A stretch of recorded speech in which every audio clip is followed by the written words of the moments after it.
Listener discretion is advised. Okay. You are listening to Wine and Crime, the podcast where three friends chug wine, chat true crime, and unleash their worst Minnesotan accents. You darn tootin'. Amanda's had a day. I'm having it. I'm living it. I'm eating a gummy bear. Just a regular gummy bear? Yes, but I did also have a gummy. Mm-hmm. Good. So I'm getting high. I'm going to get a little drunk.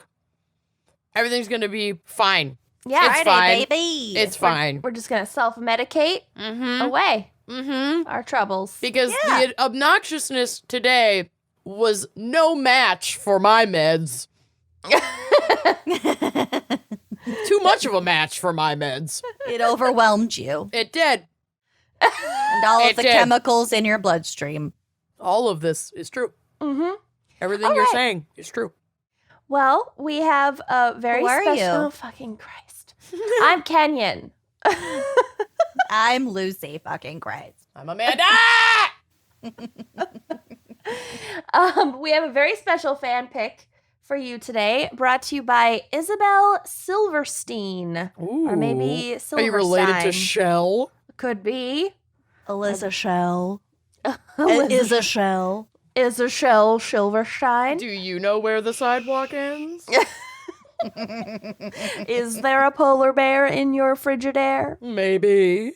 Can you eat a whale in one sitting? If you sit there long enough. You know more of the poems than I do, so that joke couldn't go much farther. I loved Shel Silverstein. Yeah. By the way, it takes 89 years to eat a whale. Okay. Thank you for On that. average. So Isabel has selected the topic of dog crimes. Yeah. And it's dirty not dog what you think. deeds. And yeah, no, my case does not have any animal cruelty whatsoever in Or it. animals committing crimes. No. Neither does mine. Neither does mine. Good. So that is the anti-trigger warning at the top that no animals were hurt in the making of this episode. We didn't go there. No, Or in the because telling of this episode. yeah, we didn't want to go there, so we didn't. Because All it's right. our show. It's my money and I need it now. So what is our wine crime pairing for dog crimes? You dirty dog. Well, you might notice if you're watching this at home on your computer or television screen, because you're a patron at any level, so you get our videos, that I'm not fucking drinking wine. And you're probably wondering, why is that? And I'm going to tell you why that is. I'm going to tell you right now. Because deal with it. No, it's worse than that. Uh-oh. So I paired a beautiful Winc wine that I actually have in my possession. And we'll get to it. But that beautiful Winc wine, it's been sitting in my wine fridge for weeks. I been ordered saving it. ahead of time, right? I was prepared for the first time maybe in my entire life. And then Peek behind the curtains. they had to jackhammer my floor for housework. And my office is still fucking under construction 6 years later. It's been 6 years, right? At least I think it's been like 10 7 days. years. Okay, 10 I think years. It's been 100 years of solitude. Correct. So when I remembered today to go get the wine out of the wine fridge hasn't been plugged in for 7 years. That's And even it was longer than 6 years. 90 degrees today. So it was nice and skunked. I'm sure it's fine because it was like, it's out of the sun. It's a little toasty down there, but not wild. But it was nowhere near cold. So it's like, I'm not going to open this and then not drink it. Can And I you put need... a wine in the freezer to get I it didn't like, find it colder in time. faster?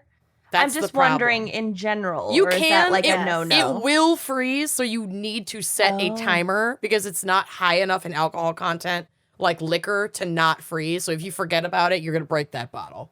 That's I good have to know. I have put a bottle of white wine in the freezer to just chill it because I bought it warm or whatever. Yeah, you can do it for and then couple forgot hours. about it for like a couple days and Yeah. it broke. Yeah, Yeah. because it will freeze and expand. But I didn't find this. I didn't discover my fuck up in time to put it in the freezer. It's gonna be all right. Yep. It'll be all right. Yep. So the wine I paired is Winc Wine Club's 2018 Honey Beast Chardonnay, which is like a stunningly beautiful Chardonnay. Like a Chardonnay that makes you like Chardonnay because it's not a butter bomb oak blast. A Chardonnay. A Chardonnay. She's 14.5% ABV. She's nice and dry. She's medium bodied, low sugar, but you're going to get like nice summery notes. There's like honey beast, some lemon. There's white flower in there. There's white peach. It drinks almost more like, I don't know. It's like a bright summer white of a Chardonnay. You know? That's good. Yeah. It's gorgeous, and I can't wait to drink it. I have now moved it to my upstairs refrigerator so that I can actually enjoy it because it's going to be hot all weekend, and this is like perfect for sitting in your hammock at after the sun has set enough where you can tolerate being outside Golden and you can hour. breathe the air. Yeah, My favorite time of day. exactly. This is another really good one. So this is, again, it's a fresh floral kind of like minerally Chardonnay. It's gonna pair with everything. You can have this with chicken, you can have this with pasta. Cream sauces are gonna be really good with the Chardonnay, but also like summer salads, like Hot dogs. ballpark Chicken tenders. franks. I was just at a minor league baseball game last night, and it was $2 chicken tendies night. That's a weird I journey just for mean you. because of our topic of dogs. Oh, Love it. that makes right, a lot hot more dogs. Corn dogs. sense. Corn dogs. I like that. So you Hush can puppies. Yeah, okay. So you can get this wine through Winc Wine Club, which for those not in the know is an incredible wine club that delivers wine directly to your door. And right now there is a great deal at trywinc.com/wine and crime special where you can get 4 bottles for what? Like $29.95? Yeah, that's an incredible deal. I mean, 4 bottles for under $30. You can't even get that at like Costco. No. You literally can't. Yeah.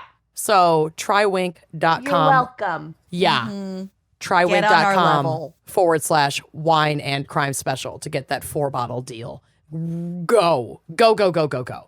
I also got my lip tattoos touched up this week because you got to get 2 appointments in the beginning. And so they're peeling and I can only drink through a straw. So maybe it's a good thing that I can't be drinking this wine right now because it's warm, because wine through a straw is the grossest thing ever. So I'm also going to plug a local brewery, Founders Brewing. Yeah. That looks very pretty.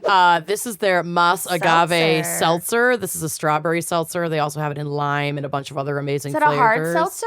Yeah, and it's I delish. want an agave hard seltzer. Well, we're What gonna the see. hell? Well, it's got agave and strawberry. But I'll get some Will and you bring bring them down some for next Iowa? weekend. we're all I'm gonna on be it. together on a little vacation in With Des Scott Moines. and Blortney. Yup. Yep, next 18. weekend. No husbands, no kids. Woo! Oh, my husband. One husband, but it's Lucy's and he No cooks. And husbands. it is our 5-year anniversary that weekend, but whatever. He's out of the house. He's gone. no husbands. No, he no needs to grill kids. for us. Yeah, but He can can't be seen hang and out not with us. heard. Exactly, Seen and like not a man heard. is supposed to be. Seen, not heard, and feeding me. And in the kitchen. And barefoot and pregnant. Oh my god. Anyway, I'm gonna Moving keep on. drinking. You do the part where you talk, so that I can just get drunk So and you let can this rest gummy your sink in. lips. Yeah, I gotta rest my layup. Let that THC soak into your system. I want to get you like God. some sort of like ledge that you can just rest your Just flop them on. I'll put them on my mic. Actually, I shouldn't because they'll like get infected. Microphones are like notoriously gross. Even though I'm the only one who uses this, I still don't trust it. No. I do not trust it.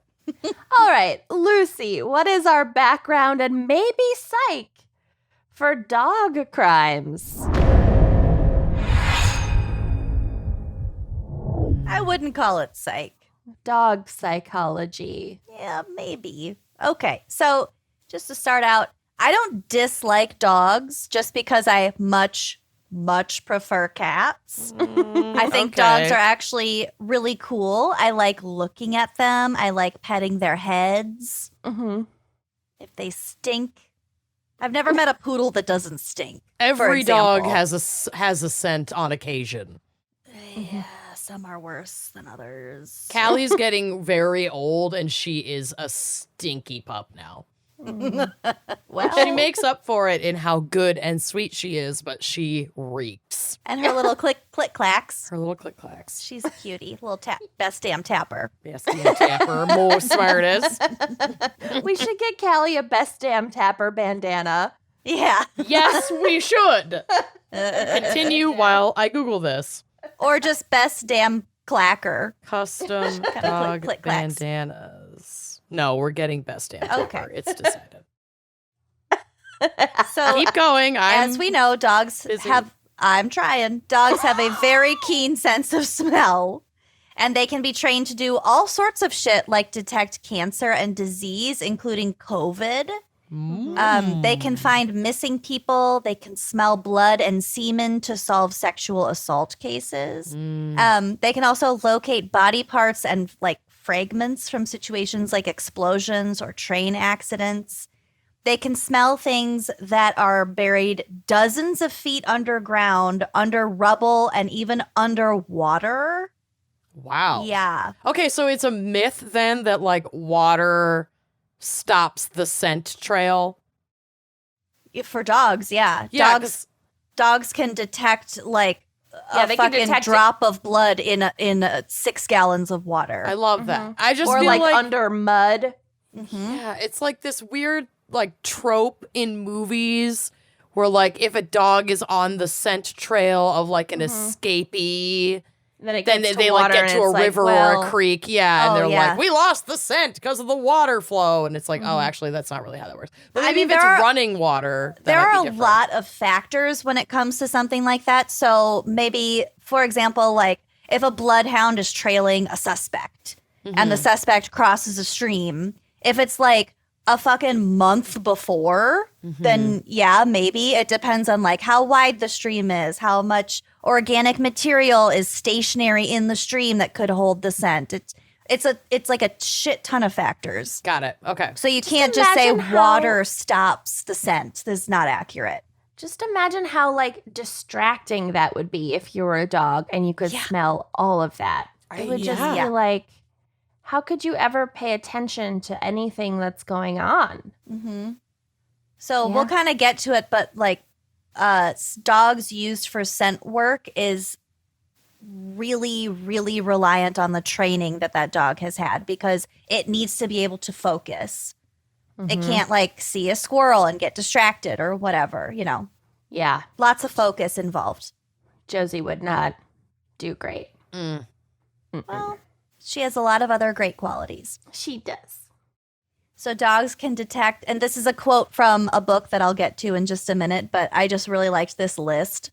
So they can detect, quote, abalone and accelerants, termites, truffles, and TNT, crack cocaine, and citrus cankers, mildew, moths, melanoma, What the fuck is a peanut citrus butter. canker? I don't know. I also I don't know. want to flag that. I don't know. Ish. Peanut butter, pythons, people, spotted owls, and spiny lobsters, cows in heat, and gas leaks. Okay. They can detect all sorts of shit. I don't like cows in heat. Well, they can Citrus detect things that are in canker. heat, not only Sure. other dogs, but like, you know, a People. dog that you don't know comes up and sticks their nose in your crotch. They're No, I mean, I hunting know. for all sorts of shit. I get it. I just don't like it. Well, Citrus canker is a type of disease that affects citrus fruit and can ruin the crop. nice. Bacterium. Yeah. Nobody likes canker of any kind. Nobody likes bacterium. So since I just dogs, ordered my custom dog good bandana. Lord, I'm so happy for you. Since dogs actually have a lot to do with solving crimes, today I will be telling you mostly about cadaver dogs, aka body dogs, human remains detection dogs, or victim recovery canines. Oh, wow. I like it. Lots of PC, more PC words than Cadaver dogs. Yeah, that would be hard to be like, well, we're going to bring in the cadaver dogs if you're talking to like a victim's family or something. Yeah, we'll get to that as well. So a fabulous listener a while ago sent me a book. I'm so sorry I don't remember who you are, but sent me this book called What the Dog Knows: Scent, Science, and the Amazing Ways Dogs Perceive the World by an author ironically named Cat Warren. Oh. Love that journey for Cat. It's a really fucking good book. I was up reading it until midnight last night. Wow. I started reading it in the golden hour of 7 p.m. in my hammock outside on my porch, surrounded by all my plants with my beautiful little string lights. That's and dreamy. then 5 hours later, I was like, well, I should probably go to bed. But you've learned all this shit about dogs. It's a fucking amazing book. I highly recommend it. Great. So, Cool. Cat Warren is a professor at North Carolina State University and has 2 German shepherds named Solo and Coda. Oh my God, cute. Solo's the cutest name for a dog, especially You know a that's a cadaver Star dog. Wars reference, right? No, it means Like what? Hans. Like a Han. solo. Like Hans.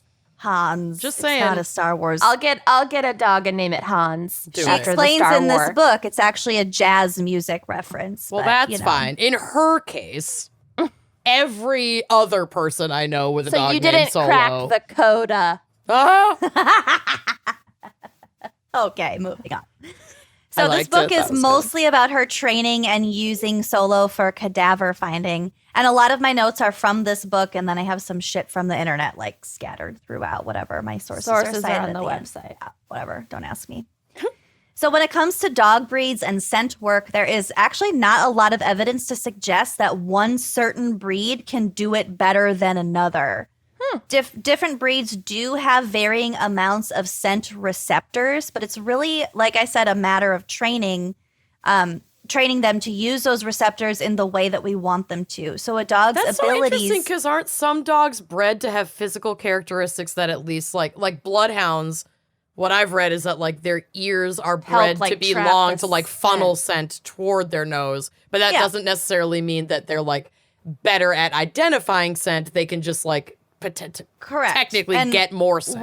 We'll get to it. I'm Okay. going to go down a list of breeds and why their specific characteristics make them better at cadaver finding, but just inherently, like All training dogs training have, like, the aside, same scent. all dogs have the capabilities of being a cadaver dog with the proper training and honestly with like individual characteristics. If you have like a fucking scatterbrained, manic, crazy little chihuahua or something I was just like gonna say that, I'm gonna start training a cadaver chihuahua because this needs to be a new show on TLC. Well, You there actually are. can. My Welsh cadaver you chihuahua. can train a certain chihuahuas. Like, okay, so just let me finish this.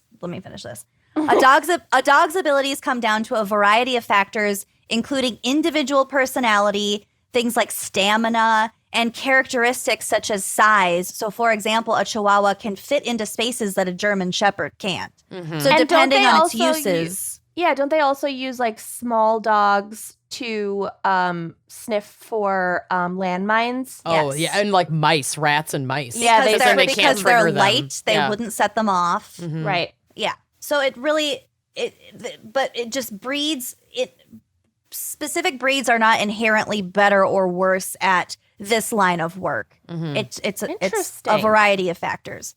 So having said that, these are the most common breeds used as cadaver dogs and also a little bit about why. So number 1, we have the American Pit Bull Terrier, which is a strong and athletic breed, making it ideal for difficult work such as search and rescue. Oh. So I guess not all of these are cadaver dogs, but they're like scent dogs as Right. related to forensics. Working dogs outside of just a farming Herding and and Yes, service exactly. position.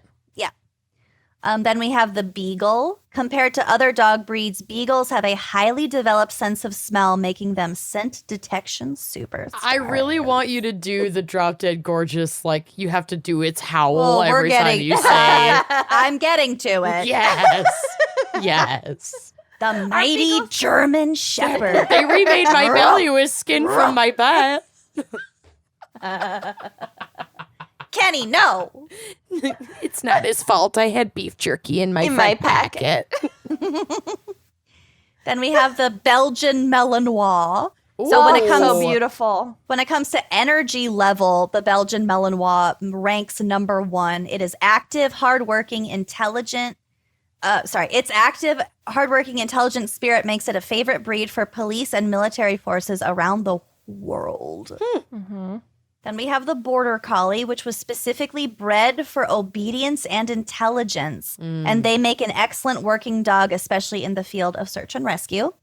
Not to forget their close cousin, the Welsh sheepdog. My Welsh sheepdog. Lord. Then we have the Bloodhound. Oh, gang.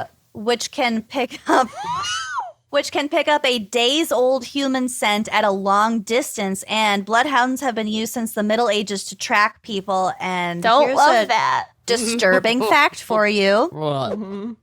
During slavery in the United States, a quote-unquote bloodhound was any dog that was used to track and attacked escaped enslaved Black Americans. They were also called N-word dogs. Yeah, rough history. Not the dog's fault. Again, it's all in the training Well, and the horrible humans. Yep. Since that then, we've misuse them.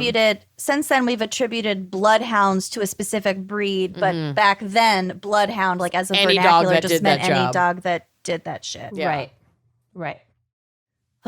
Unrelated and unfortunately named coonhound. There are 6 distinct breeds of coonhounds, all of which were bred to track and trail scent, making them great candidates for human remains detection work. I'm assuming they were called that because they hunted like rodents and raccoons. Things that probably is also like my assumption. yeah, because otherwise I would assume the name would have changed over time. But yeah, probably animals like this, like coonhound reminds me of like rat terrier. Like Right, these, yeah. they were bred to hunt certain pests that were Right. in They're like abundance in certain areas where they were super popular and useful. They're like a smaller bloodhound. Yeah. They still have those big floppy ears. But they're a little bit smaller. They were bred for fox hunting. Oh, there we go. And also raccoons, possums, bobcats, Hunting. and even larger prey like cougars and bears. Dang. Wow. So probably their size helped them like get down into foxholes and things like that. Speaking of cougars and bears, I want to congratulate the 19 bar in Minneapolis for your reopening today. Congratulations. Does Scott know this? Of course he knows this. probably How do you already think there. I know this? I don't know. he cut the ribbon. There was a Probably ceremony with just huge gay scissors. I don't know what makes scissors gay, but draw it and send it to me because it sounds amazing. I tried to find big, oversized novelty scissors for the Lachelle's Fine Foods Yeah. grand opening. They're expensive. If you Yeah. expect them to actually work like scissors, they're like $90. Oh, I would have thought more. That's worth every penny. We No. gotta Do invest. need a novelty giant scissor. I'm looking it up on I Amazon. think we do as a business. I'm looking it up. For You're out. what? You're outvoted. Ribbon We work cuttings. entirely remotely. What do I need 3 conehead bald caps for? And yet, We were gonna use it on tour. well, I'm gonna use these giant scissors on Kenyon's bangs. Didn't you buy a ventriloquist dummy also? Yes, I did. And it's haunted and in the bottom drawer of a file cabinet in my basement. It's definitely helping its Release attitude. him. You release him. Speaking of haunted dolls, there's a my haunted God. doll named Robert who lives in Key West. Yep. And Yes, we I talked am- about him. We did? We didn't cover Robert the doll, but we have talked about Robert the doll a lot, especially with our friends over at That's Why We Drink because Yeah. M has Oh, covered yeah. Robert the doll. M covered him. Oh, yeah. Happy birthday, Em, by the way. Oh, yeah. I'm going to go visit Robert. And when happy I'm in birthday, Key West. Christine, as we record this. Their birthdays are like 2 days apart. What the fuck? Mm-hmm.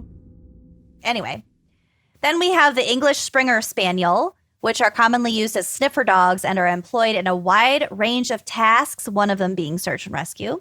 Then we have the mighty German Shepherd, which are one of the most common breeds employed in scent detection work and are praised for their keen sense of smell, focus, and determination.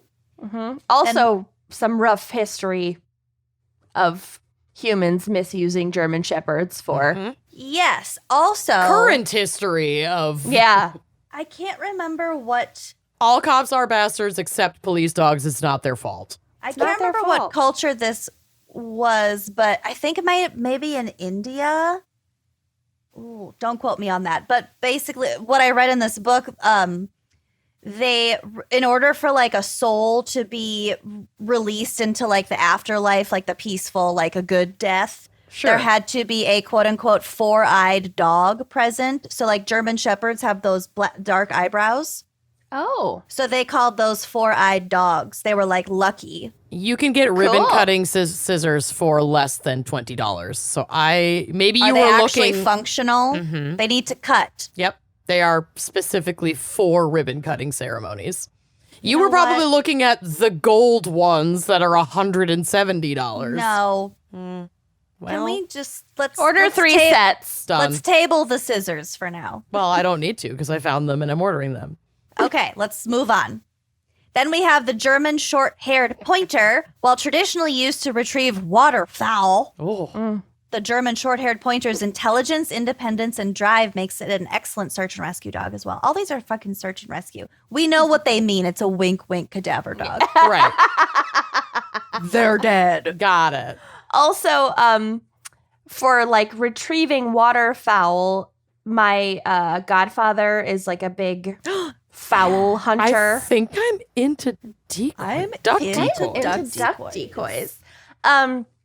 But he like trained and competed with his dogs, whatever, for like pheasant hunting. Some kind of But- spaniel. The brown and white like speckled. Yeah. Yes. Yeah. With the curly ears. Yeah. Crimped ears. Yes. And it was like it did really well, but its one problem, their like main dog, was that it didn't have a soft enough mouth. So it would like grip the like Ruin your fowl. it would Ruin ruin the your fowl. fowl. So Foul they up have your to like fowl. you have a very soft grip. I Gotta think have a that's soft that's a mouth. Springer Spaniel. That's what a Springer Spaniel is. Yeah, Springer Spaniels go The duck crimpy hunting. ears. But a lot of different dogs I think can this do was it. like a special one though. Maybe a French so like a French version, whatever. I don't know. I'm taking care of the scissors issue. You take care of French dogs. It's not an issue. You're making it an issue. I'm ordering it. Okay, number 10 on our list, the Golden Retriever, which are a popular choice among search and rescue handlers due to their intelligence, eagerness, and overall friendly demeanor. And families with wooden signs all over their houses. And duck decoys. Live, are laugh, just so love sweet. my golden retriever. They're so sweet and derpy. They are derpy dogs. So here's a fun fact for you. Cadaver dog handlers have their own phrases. So this kind of goes back to what Kenyon was saying, like using language in front of victims' families, for example. We need to be very sensitive to that.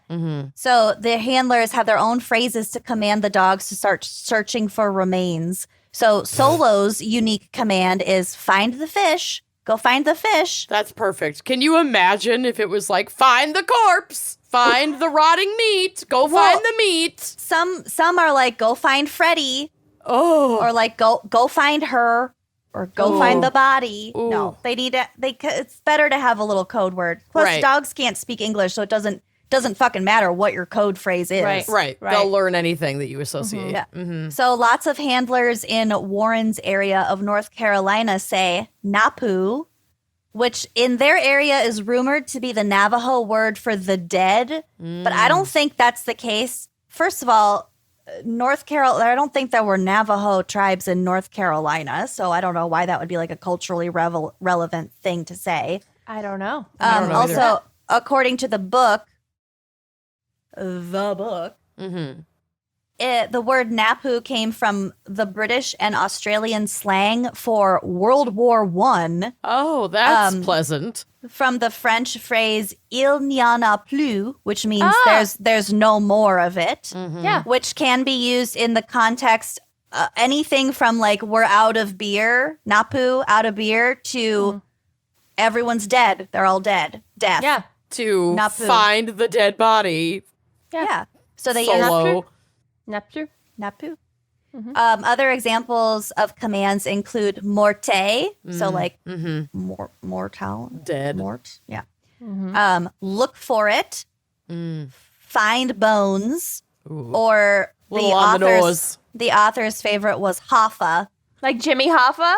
Like find Jimmy Hoffa? Yeah. Oh my God, I love it. Wait. So like any phrase that wouldn't be easily mixed up with a regular English phrase or whatever language phrase that the dog might hear, as long as it's a Just at the relatively dog unique park, sounding you accidentally phrase. say it. Yeah. The dog Elvis alerts Presley. to so many Elvis dead Presley. things. Exactly. Yeah. So there's a lot of ethically gray area when it comes to training cadaver dogs because obviously they need to be very familiar with like the scent of remains and effluvia and whatnot. By the way, effluvia is my favorite word. That would be your word for your cadaver dog. It's an Effluvia. Activia spin-off brand. Ew. Oh, God. Effluvia. Effluvia. Jamie Lee Curtis is their spokesperson. I'm super into that. It's common to use decomposing pigs for a lot of simulated forensic training, but that doesn't quite work with dogs and their sensitive noses. Also read in the book that decaying human corpses smell more like rotting chicken than rotting pork. Huh. Interesting. Okay. Just a quick FYI. Gross. Plus, we want to prevent those false alerts in the field so that a dog doesn't track down a literal dead pig instead Right. of the human remains. Right, Yeah. right. So you have to have access to actual human remains, basically? Body Yes, farm, baby. for the training. Oh, we'll get to it. So in the book, the author, Kat Warren, is given a piece of carpet and also a bed sheet from a processed suicide scene, which she cuts up and then puts in various types of containers so that the one consistent factor is the material itself versus like the plastic from a Ziploc Right. thing or like a Tupperware or a glass Okay. mason jar or whatever. Yeah. That makes So sense. she puts them in different types of containers and then like buries them or hides them or whatever. And that's like part of the training. Okay. Wow. It's also crucial to train the dog with all of the different stages and varieties of decomposition. So like fresh tissue, blood, dry bones, wet bones, adipocere, and even ashes. And if we remember, adipocere is like that waxy film, Like soapy. the soapy, yeah, that you get in certain really dry conditions. At Western Carolina University, there is an area called the Forensic Osteology Research Station. They don't like to call it a body farm for whatever reason, but it's basically a body farm. That's probably because it's disrespectful to. And it's I mean, in their farming, eyes. the word farm sort of has its own connotations. But there are some like university, like the one in Tennessee. I'm pretty sure they embrace the term body farm. Yeah, I'm not saying it is disrespectful. That's how I should have said it. They might think that it is, or like to them, they didn't want to use that term, so they just call it something else. Yeah, I don't know their reasoning, but it's essentially a body. I mean, whatever their purposes are. Osteology, it's obviously more geared towards bones and not necessarily like decomposition and like the stages. Sure. But the end result is basically the same thing. So here, the dogs can be exposed to whole bodies and not just small samples of either actual tissue or something like the carpet or the bed sheet. They're exposed to like the body itself. Sure. So that they can get used to a range in intensity of smells, plus factors like bugs and maggots crawling all over it inside the body that like freaks some dogs out. And then the handler can also predict the dog's reaction. So like if it's afraid of the entire body being there, if it's like, oh shit, that looks like my mom, you know? Yeah. Or if it will get like super fucking interested and like dive into the corpse. Oh, and then disturb fuck up evidence. the crime scene. Soft mouth. Soft mouth. Soft mouth. Ugh. Exactly. God. So I just thought that was really interesting that like if you're planning on training a cadaver dog, it's like a fucking, it's It's a job. It's a full-time job. it's a task. Yeah. So Damn. what is the dog smelling exactly? We really don't know. When the body goes through the taphonomic process, i.e. decay and decomposition, the smells become very, very complex. Forensic anthropologist Arpad Vas and his team is working to compile a decomposition odor analysis database, which he predicts will be close to 1,000 organic chemicals when it's finished. Wow. That's crazy. That's so Yeah. cool. And That's also, really we've talked cool. about decomposition, how much it varies between like if you're submerged in a peat bog versus out in the desert air or, you know, in a forest or Yeah. buried underground. Like so many different varieties, and each one of those affects the way that the body breaks down. And Right, it's a therefore different kinda chemical makeup of every tiny little shift in any of those Yeah. factors. That is And every wild. person starts out smelling differently.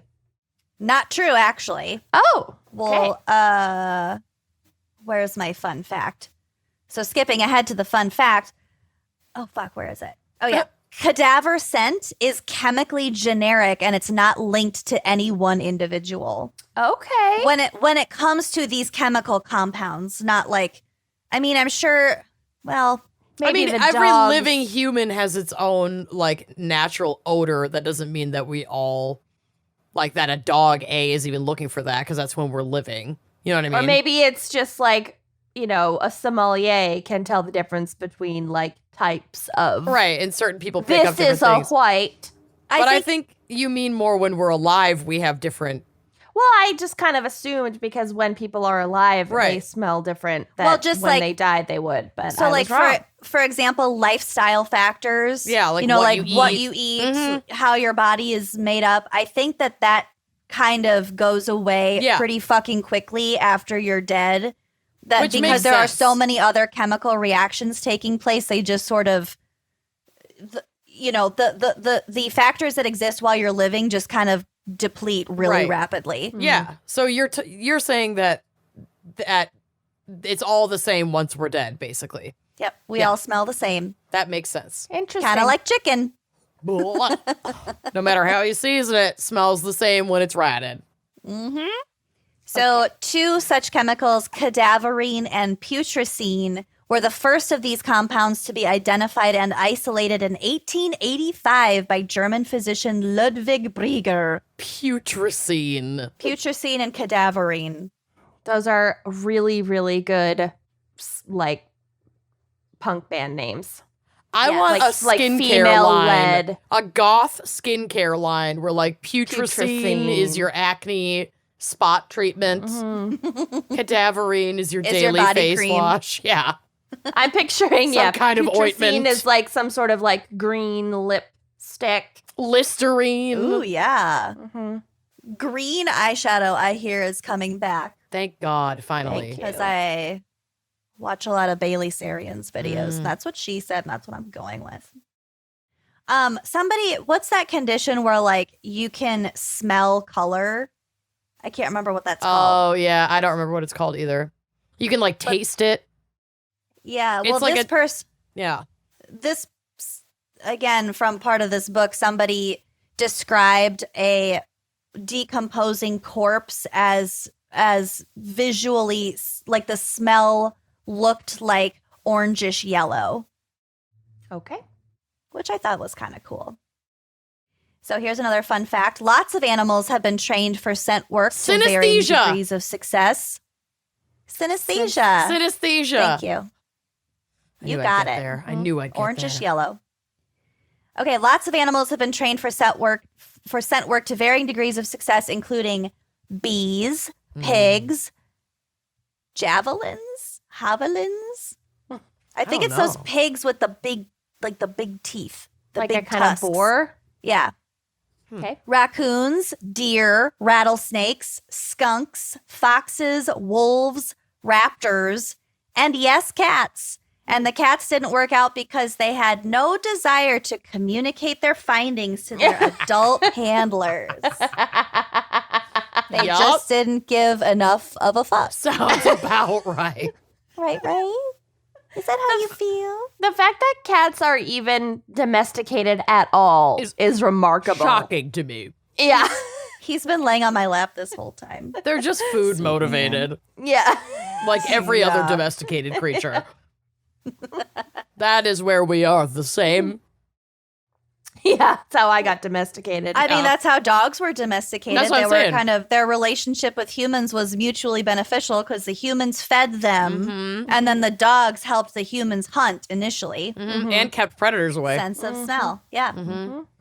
So new techniques and uses are being discovered all the time.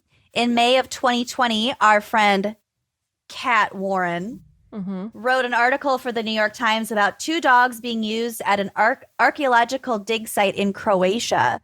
These dogs detected bodies in tombs that had been buried in the fucking Iron Age. Wow. 2,700 years ago.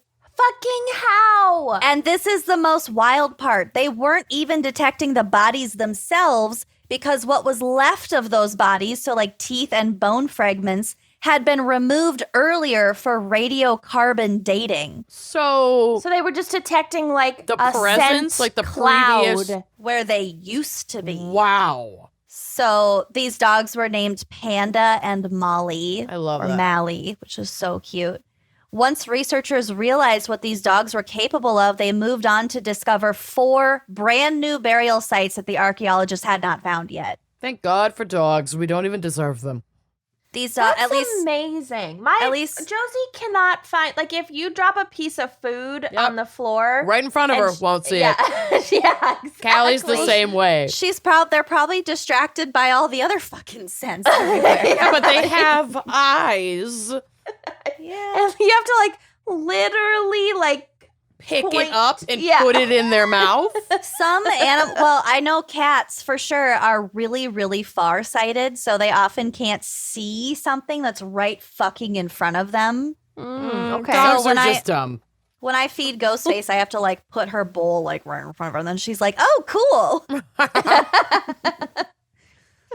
Okay, so another thing I was gonna say, especially in North America, dogs have been used to find like Native American burial sites because a lot of those cultures used to bury them in mounds, and then over time those mounds kind of flatten, so there's no way to fucking know that there's anything there. So just to close us out, I want to point out that I view, especially after reading this book, cadaver dogs as a sort of redemptive aspect of how society views dogs. So the Anubis, who in many ancient cultures was sort of the god of death, mummification, embalming, the afterlife, cemeteries, tombs, and or the underworld, and was represented as either a canine or like a man with a dog's head. Yeah. Interesting. Okay. So if you picture like Egyptian like hieroglyphs, like a man with the dog's head, that's Anubis.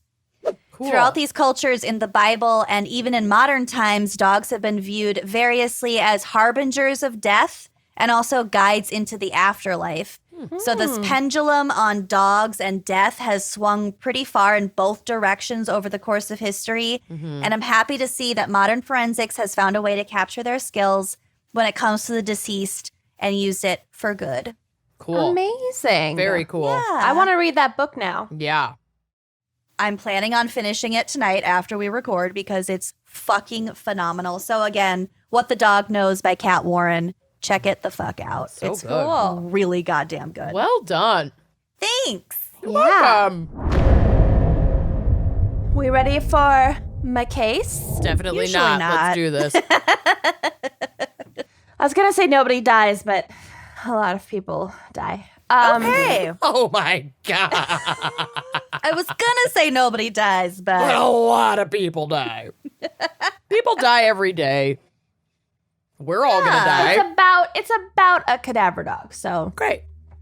there are cadavers. So in 1994, a woman named Sandra Anderson, who was a professional dog handler in Michigan, rescued a Doberman mix from her local pound.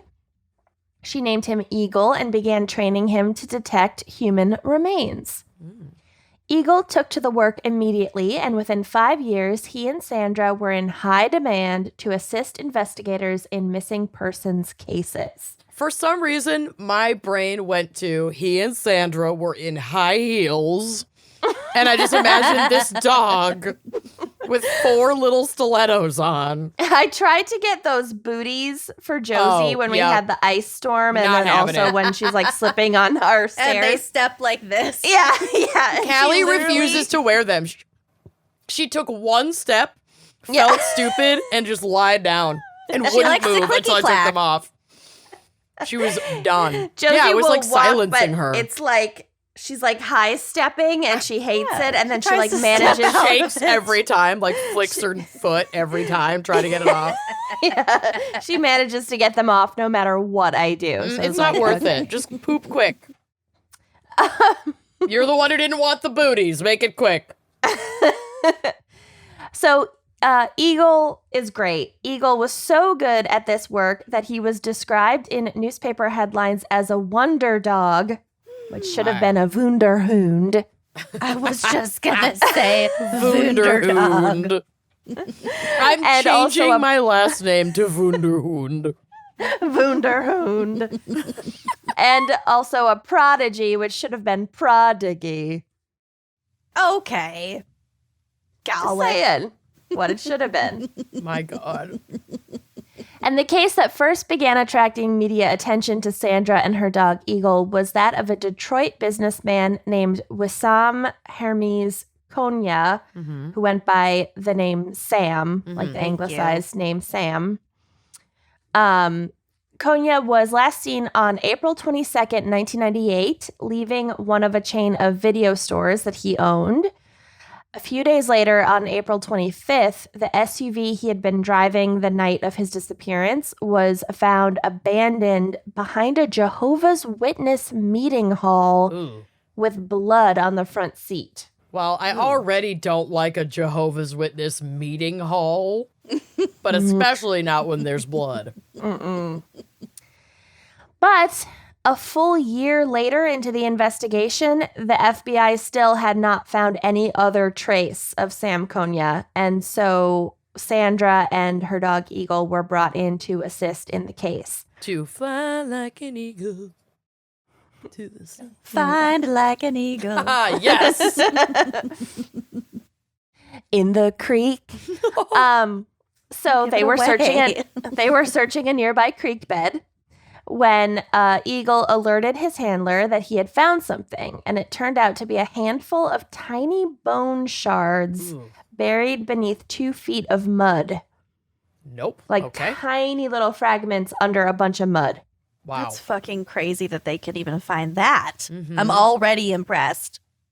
Although the lab could not conclusively determine that the bone shards belonged to Sam Konya, investigators believed that they likely did because it was so near to where his car had been found and where the blood was. According to one detective on the case, the fact that only tiny fragments of bones had been discovered led them to suspect that the body may have been run through a wood chipper. Fargo. Oh. Okay. Oh, wow. This is I'm sorry, but this is covered in this book. It's Don't good. give it away. I won't. It's good. So the case attracted the attention of the popular television show Unsolved Mysteries. Ever heard of it? Oh, no. Which filmed an episode on Sandra and Eagle in which they reenacted Eagle's discovery of the bones buried in the creek bed. So it was like big feature on the show. The media coverage of Eagle's abilities led to his being called in on more and more high-profile cases. So he's known as like this amazing cadaver dog. The Like fucking the wood eagle chipper of dog. dogs. Yeah. Another such case was that of a Michigan biochemist named Azizul Islam, who was suspected of murdering his wife, Tracy. In December of 1999, the couple's marriage had been on the rocks, and Tracy had decided to take a solo trip to Europe.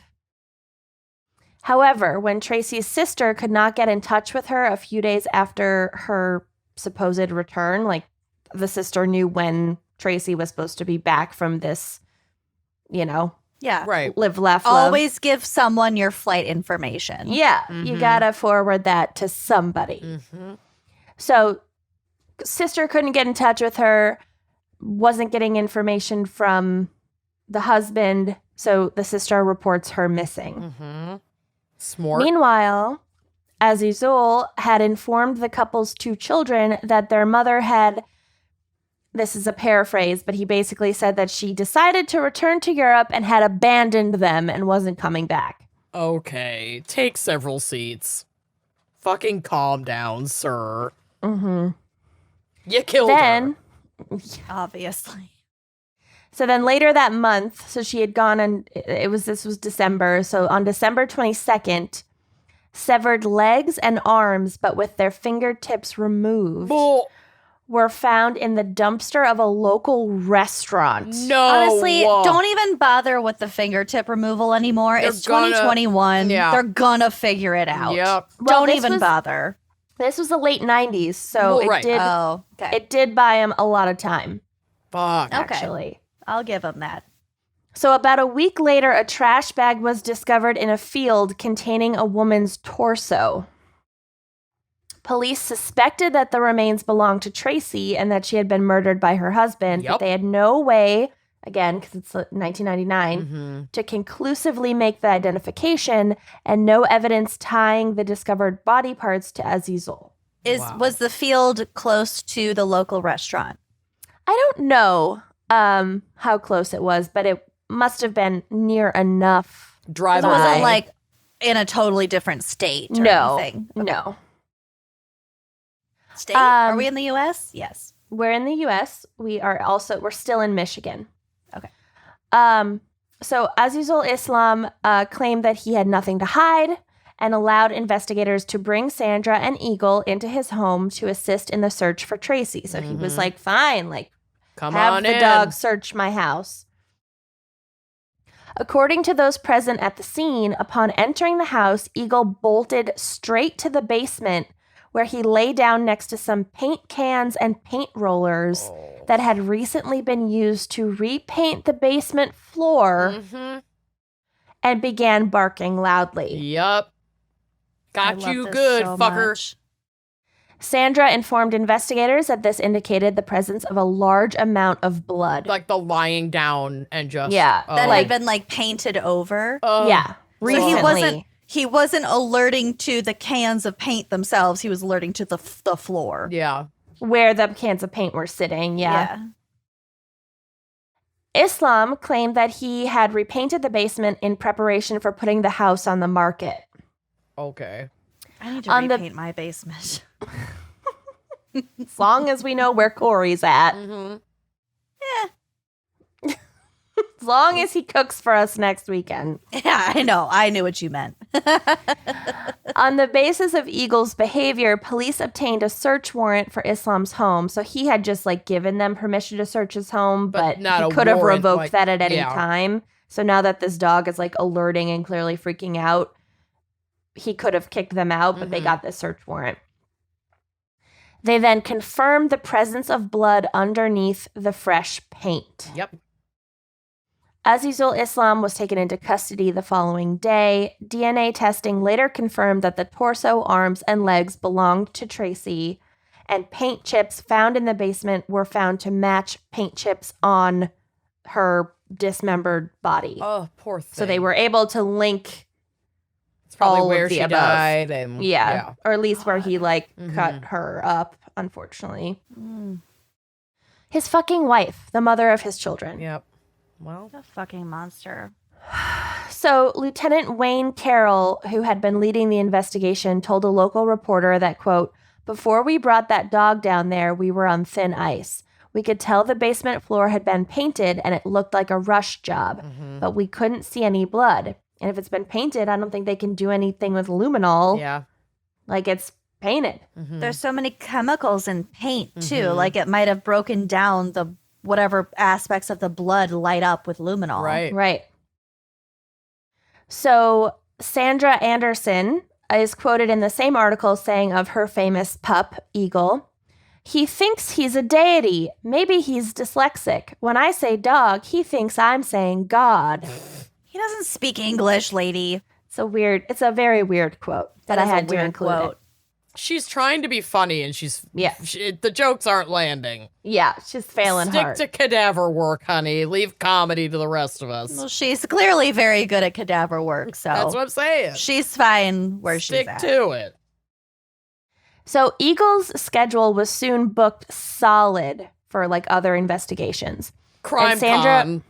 Yeah, yes. Actually, there was a canine whatever at CrimeCon that one year. Although CrimeCon is problematic, and we're not going That back. was so amazing. I met a cadaver dog. She licked my hand.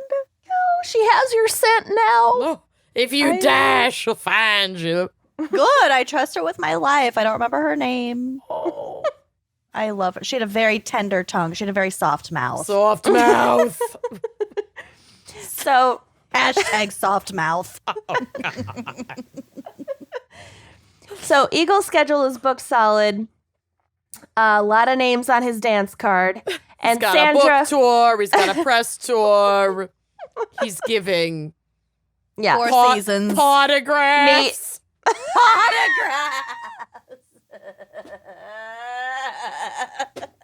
I'm dead. I'm dead. She's so pleased with herself. Autographs. I don't think she's ever been this pleased with herself. Okay. No one. Pose for a photograph. There we go. It came out eventually. I don't think anyone has ever said potographs ever. I totally made that up. Okay. Sure. Why not? I love TM. it. You did a TM. TM. Call Julian. So, Sandra was then named director of the canine unit of the Great Lakes Search and Rescue Team of Michigan. So her career is skyrocketing too because She's Eagle hitching is her so wagon good. to his tail. So Shag and wagon. But he's not getting paid. they also began traveling the world to assist on other cases. And like then they Connor. fell in Throw him a love. Okay. This is starting to sound like Avril Lavigne montage. episode. Yeah. like a montage in a rom-com. They toured the world. They're just eating pasta. Literally, yes. This next part is written like a montage. So, Sandra touted Eagle as the world's only internationally certified canine death investigator. I'm seeing the certificate swipe Yeah. across the screen in my mind. Newspaper headlines. Yeah, but you can still Them on, see like, him in an the background. airplane. Yeah. A flash of papers being run through the press. A clock ticking. Yeah.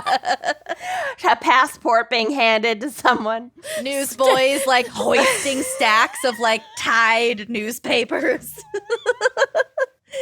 Eagle, the world's only certified canine death investigator. So hot in my office. I'm sweating so much. Read all about it.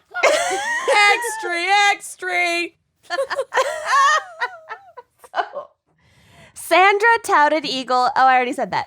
They expanded their focus and began consulting not only on criminal cases, but also on archaeological cases as well. So now we've got little brushes and little dust being brushed away. Lots of khaki. Lots of khaki. Now we're color timed in just warm tones. I want to watch this movie so bad. Jeff Goldblum comes out of nowhere. Shirt open. It's on par. Women inherit the earth. It's on par with salmon fishing in the Yemen. So, Such a good movie. Mostly because of the color palette, but Yeah. I loved it. Warm tones. Corals, So they're and doing- khakis. They're doing archaeological cases. In some cases, they're helping to, or if he alerts, they're delaying construction projects. Yeah. They're helping Yeah. settle land disputes by indicating the presence of ancient burial grounds. Right. They were invited to Panama and Bosnia to look for victims of politically motivated executions and like mass Wow. graves. And they even went to Ground Zero after September 11th to assist in the search for human remains there. Oh, that's so sad. So the duo continued to receive glowing press coverage for Eagle's ability to sniff out human remains with an uncanny accuracy rate. Wow. One police officer who worked on a case that Sandra and Eagle assisted on described the dog's abilities as, quote, almost paranormal. So he was just so above and beyond better than other cadaver dogs. an eagle. Then in 2002, Sandra and Eagle were called in to assist on a cold case in Oscoda, Michigan. A Black woman named Charita Thomas had been missing for 2 decades, Wow. although it was strongly believed that she had been murdered in a racially motivated attack. Oh. Sandra and Eagle joined a team of state and local police, as well as an FBI agent who, based on new information that had recently come to light, were making a renewed attempt to find Charita's remains. So it was a long, cold case, but they got some new info, and they're They got a lead. reinvestigating. They spent days searching a dense, swampy area, but turned up nothing. And it's so hard. That would be like, it's like the hardest place to search. Right. Would be a Yeah. swamp. Yeah. Eventually, Sandra suggested that they focus their search on the bed of a small creek. The team searched the area thoroughly but found nothing. However, Sandra was insistent, and she wanted to go back to the area the next day, claiming that Eagle was signaling to her that there was something there, although not fully, like, alerting. Yeah, but just like she's noticing Right. him going back to circle around certain spots or Mm-hmm. So at this point, Mark David, Chapman. two first names, an Oscoda police officer noticed something strange. He watched Sandra crouch down and quickly place her hand in the water near her foot. She then indicated that Eagle had found something, and when David went over to check, he found a fragment of bone in the water exactly where he had seen Sandra place her hand. Look at him in his face. I am fucking floored by all of this. Twist. Oh my god. He kept his observation to himself, but began watching Sandra closely. Later that day, David observed Sandra kneel beside an area that he had examined closely only moments before, and then she claimed that Eagle had found something else. She placed it. Once again! This might not have been what I read in this book. Oh, 'cause so you're shocked too? Well, there was something about the wood chipper thing that Fargo was based on, and I thought that dog's name was Eagle, but maybe not. Oh, maybe. I don't know. Once again, a bone fragment was found, and David later recalled, quote, "I had a real bad feeling then because that bone wasn't there when I looked, just like moments before." The fuck is this bitch getting bone fragments? That is my question as well. Well, through the training, we found that you might get access to stuff like that. Mm-hmm. Yeah, you could. And she There wants are to keep riding that measures fucking... from taking it. Well, yeah, but she wants to keep There's riding ano- that gravy train. There's another thing, and we will get to it, Oh, that's even God. more egregious. God.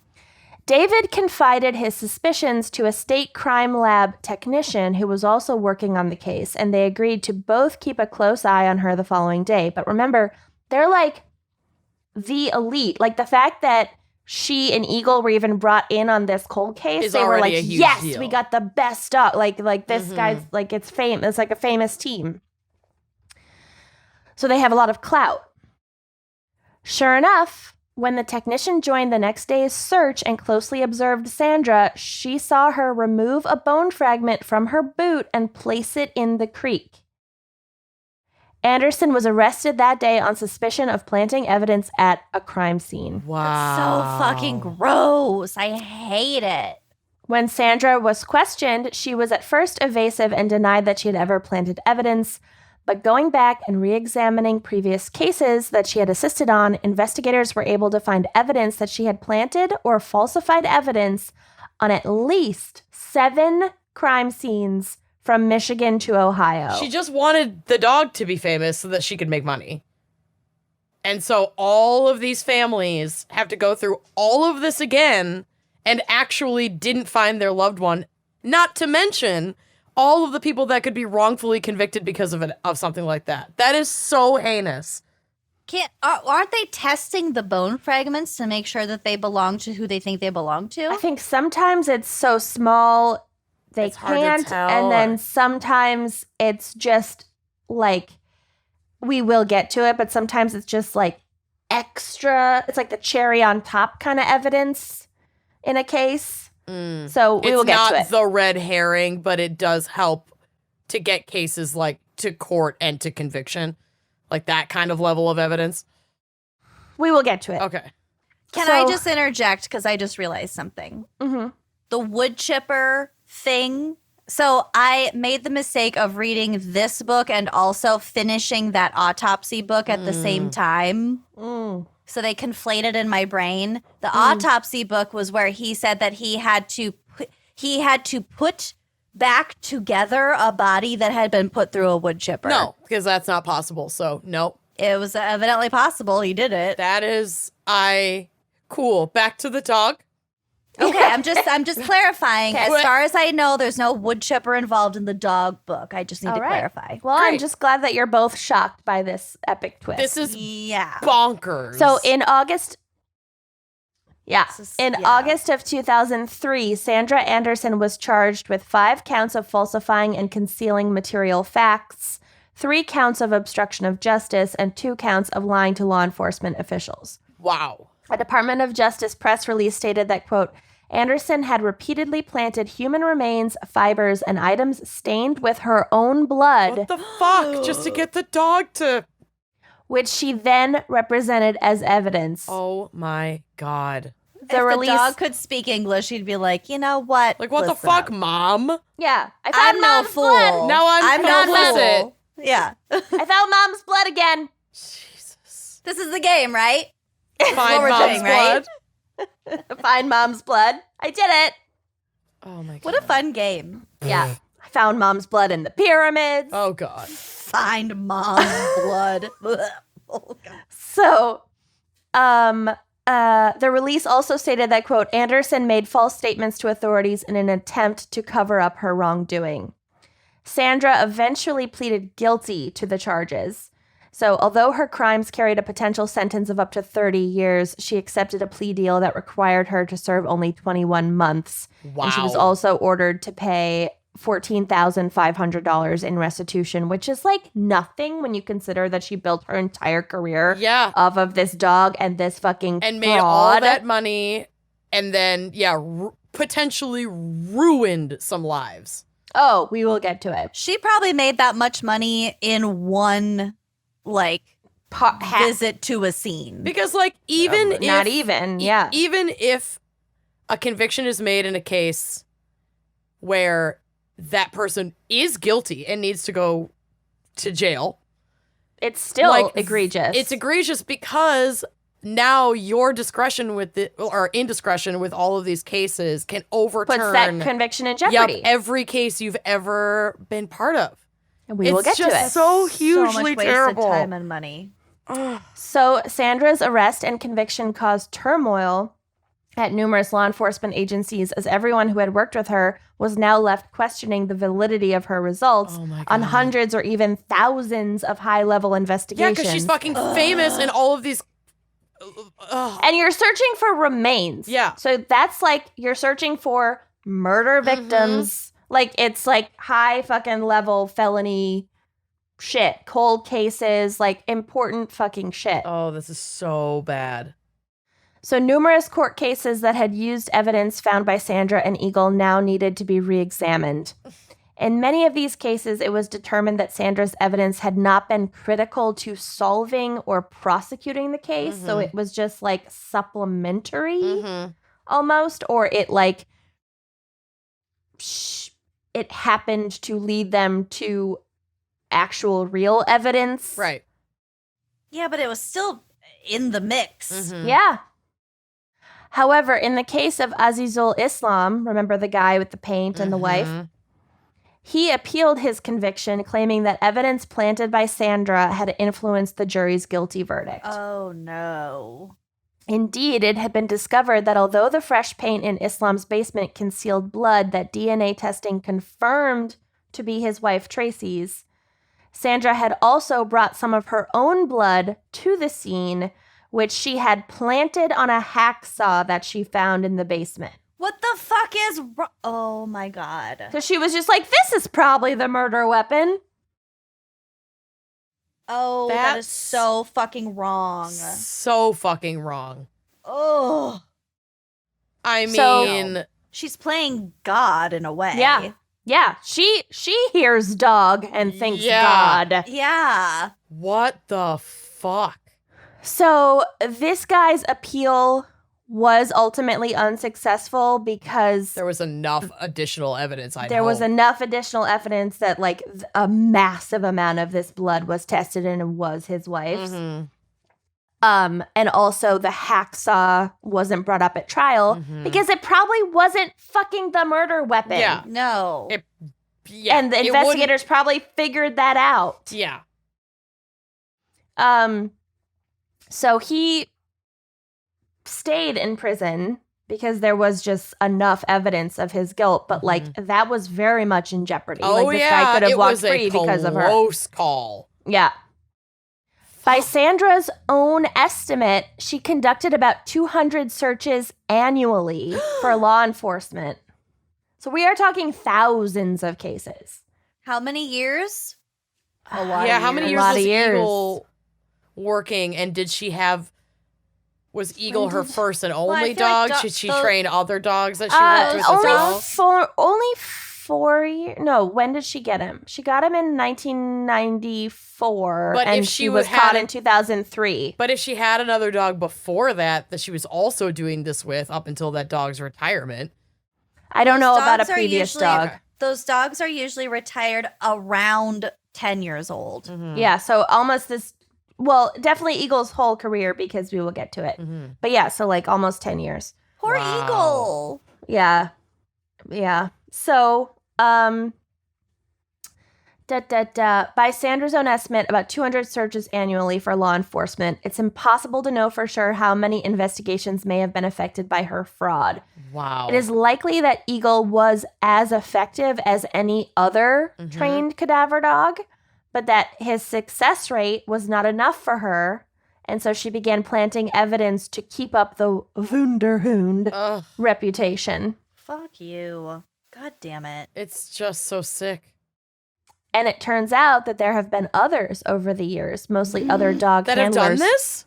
No, who were suspicious of Oh. Sandra's claims about Eagle's ability. So there were other dog handlers who were like, "There's no way this dog is like, Yeah. that much better than all the other dogs." Right. Like, wow. Wow. Some law enforcement officials had caught onto her as well, although until Mark David, no one had ever seen her planting evidence, so they couldn't like prove their suspicions. But other people got like a weird vibe from her. Well, clearly she'd done it before. Yeah. Yeah. One deputy sheriff in Idaho recalled becoming suspicious of her when she was called in on a missing persons case and found a perfectly severed human toe in a creek bed. Like, Shortly after- hard to miss when a bunch of investigators have already been through there. Yeah, a fucking toe. Yeah. I can get you a toe with the nail If polish. you need a toe, I can get you a toe with the nail. I know a toe. Who's your toe guy? You're paying way too much for toes. I can get you wholesale toes. Who's your toe guy? So shortly afterward, the body of the man that they were searching for was found at another location, but all of his toes were intact. So this was just like a random toe. Oh my Where'd you get the God. toe? I don't know. Your toe guy. I said we would get to it, and like We I didn't. don't have an answer where she got this toe. Great. So you knows a lied toe to rep. us. She knows a toe sailor. She clearly has a toe guy. Toe sailor. A toe sale retailer. So Retailer. at the time, this weird series of events had not been enough to counteract Anderson's sterling reputation. They were just like, well, I guess she found a thing from a toe. different case. Good for her. Toes What are a we, the toe. toe police? A toe's a toe. So Sandra served her time and was released from prison.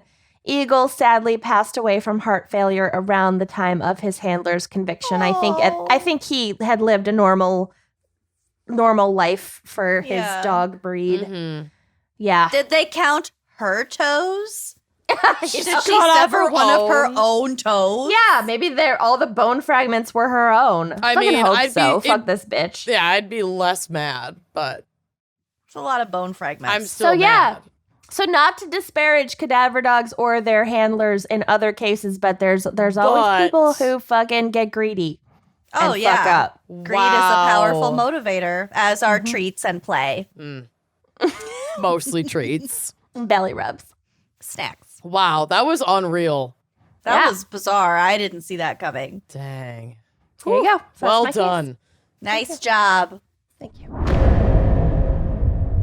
All right, shall we? Okay. This case is sad. It's okay. I've got bourbon. great. So Danielle Van Dam was born on September 22nd, 1994. She missed being a Libra by one day. Oh, tragic. She was That's the born. true tragedy. Mhm. She was born in Texas, but she, as a baby with her family, moved to San Diego, California, with her mother Brenda, her father Damon. So yes, Damon Van Dam. Wow. That is a name. Wow. It's Van pronounced Dam. Damon. Damon Van Dam. Damon Van Dam. Yep. Van Dam, Daniel. She's got her parents and her two brothers. So on February 21st of 2002, when Danielle was 7 years old, her mother, Brenda, went out with friends for a night on the town, and Danielle stayed home with her father, Damon. Danielle got to stay up a little later than usual because Dad was in charge. So he put her to bed around 10:30 p.m. He was tired from a night of kind of like wrangling all three of his kids, so Damon went to bed around 11, maybe 11:30. Brenda got home around 2 a.m. with a few of her friends with her. So I think there were like 5 of them that were coming home from kind of partying to have like a nightcap. Something immediately seemed off. Brenda noticed that the home security system was like, there was like a light on it that was flashing when she got inside the door. She and her friends looked around the house, just on the first floor of the house, because they're a little drunk. They're like trying to be quiet because the kids and stuff are sleeping totally. upstairs, but they just wanted to like take a quick check to make sure any first floor doors weren't open or like nothing was missing.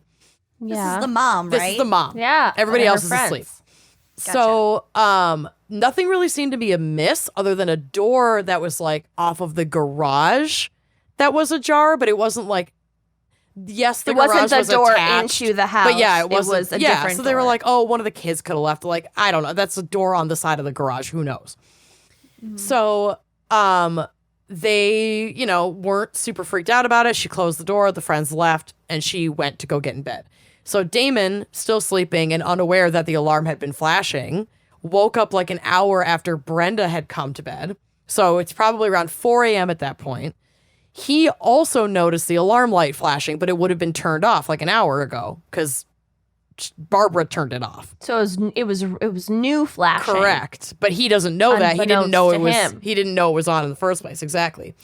So he saw it flashing and then he did the same thing. He looked around the house, but this time the sliding, like the glass sliding door off of like their kitchen to go outside was ajar. Glass sliding doors freak me the Yeah, fuck because at out. night with any lights on, everyone Yeah. can see you and you can't see out of them. Yep. And then you turn the lights off to like go upstairs and then I you feel can like just people see always everything. forget to lock them. Yeah, it's not just no. Mm-mm. They No. freak It's a me clear out. door. It's bad. I don't like it. They are scary. Yeah. So it was a jar. Especially on like your basement level. Yeah, it's I the really ground don't like floor. it. Yeah, hard pass. So he closed the door again, puzzled, but like relatively unconcerned because his wife had come home late, drunk. He probably was like, well, she forgot with to. some of her friends. Yeah. Because he had like rolled over and gone back to bed. He's like, oh, they probably went outside for like a smoke or something. Yeah. And then forgot to close it. An intruder would need to be standing inches from Zach for him to think that there was an something intruder, amiss while, like, woken up from sleep. Right. Like, You can just explain away everything. yeah, his first instinct is just always like, it's fine. The wind. It's fine. The wind. It's nothing. It's just a banshee. It's That fine. man Yeah. is the wind. It's fine. Yeah. So he turns the alarm button off. You know, again, they're drunk. They messed with the alarm. They left the door open. Nothing's missing. I'm going back to bed. So when they woke up the next day, Danielle was not in her room. The daughter. Yes.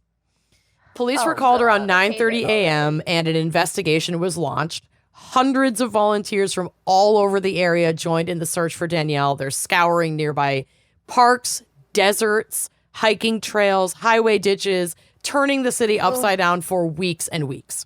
Can you imagine if you, as a parent with a missing child, like knowing that the police were searching like highway That ditches? volunteers in your town, like the parents were probably out there doing it with them. I know. It's just really fucking devastating. heartbreaking. How do you even fucking function? I don't think you do.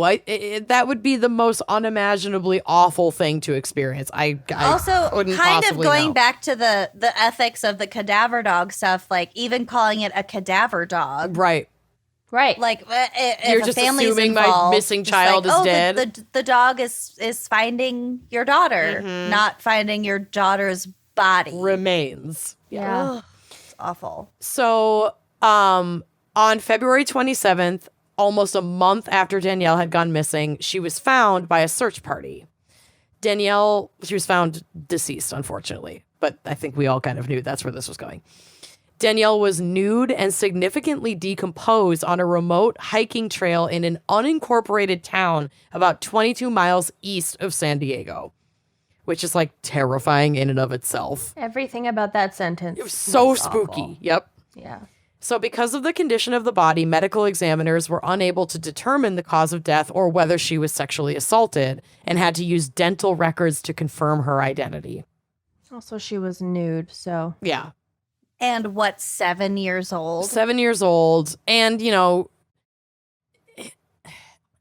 even if she hadn't been significantly decomposed, like 7 years old out in the California desert with all manner of creature, you know, it's gonna be really hard to tell who these remains belong to. That's fucking rough. It's just, yeah, that would just be horrific. So they couldn't determine the cause of death. They couldn't determine whether she was sexually assaulted. Like I said, like there's just this, they had very little to work with. So plenty of people were interviewed in connection to the case, including the entire neighborhood where the Van Dams lived. So 2 people of interest in the neighborhood stood out and investigators pursued these possible leads, but one of the neighbors was suspiciously absent during the Saturday that Danielle was reported missing. Like he had left that morning and came back Monday afternoon. And he came back home with his camper from like an impromptu solo camping weekend, which is super fucking sus. Literally nobody does that. Well, we'll get to it. Impromptu camping? No. Impromptu solo camping. No. You gotta... if What is anyone this, does Nomad Land? Right? If What are you anyone shitting in a does bucket, solo Francis camping- McDormand? if anyone does solo camping, you gotta get ice, you gotta get beer, you gotta get all of Yeah. your meats, you gotta get your veggies, Fill you up gotta with get your gas. propane tanks, you gotta get you It's gotta a get lot.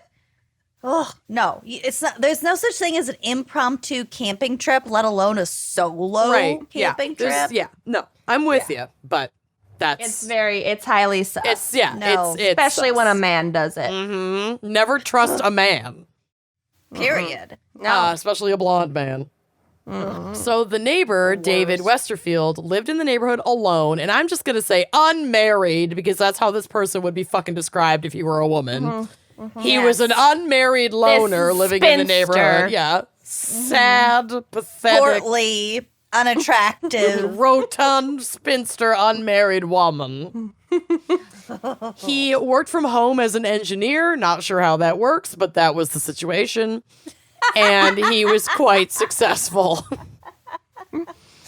He had a lot of erector sets. He was also creepily referred to by his neighbors as Desert Dave because of his frequent solo trips out into the desert with his camper. And as a camper owner, I don't want to be known this way by my neighbors. No. Too late. Okay. God. Spinster Mandy taking Loretta out alone again.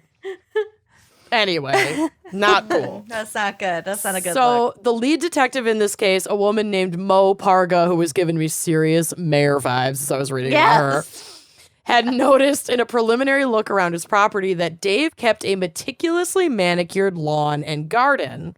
And she recalled it being like impressively meticulous. Like this is, you know, it's How does San he find Diego, the so time? it's a lush place. Well, he works He's from home. going camping every weekend. That's true. Well, but still, gorgeous gardens. Depends on the plants, honestly. Right. Some can take care of themselves. Well, yeah, and I'm it's San jealous. Diego, so they have lush, all kinds of cool things that can grow there. But anyway, she But it was does like, take preparation regardless. well, and specifically, she also remembered that like the lawn was like perfect. Oh. You know, Okay. so He hired someone. maybe, I mean, I don't know, but she was puzzled to see that the garden hose on the side of the house was left stretched out like across the yard. And he was out of town. So she was like, why would somebody leave the garden hose laying across their meticulous yard? They would know that like the grass under there will die. Oh, yeah, that would and get kill the and get grass. brown. Like someone Yeah, who it would kill the grass after one day. well, precisely. Yeah. So like who would leave that and then just go out of town for 2 days Big when oversight. you care so much about this yard, clearly, whether you hire out or not. And so she was like, this, unless you're in a hurry, like, why would you do that? So the wheels are turning, and she even like goes back to her team, and they're like, Mayor, chill. Yeah, they're probably like, well, he just forgot. And Right. she's like, no, something is fucking off about this. Exactly. I was like, Mayor, as I was reading this article, I was losing it. So, she kind of convinces them like, no, we need to keep an eye on this house. So they're keeping an eye on this house, and he gets home that Monday and is like immediately questioned by police. He claimed that he had no idea where Danielle was, that he couldn't have been involved in this because he was actually out dancing with Brenda and her friends at the bar like all night that Friday night that they went out. And this was true. Like Brenda and her friends were able to confirm that he had been at the bar that they were at, but they didn't like invite him. And also there were conflicting, like he claimed that she like danced with him and stuff. And she was like, I don't remember that, but also I was drunk. So it's like So maybe really he was watching them and Right. then like knew when they were out and when they got back.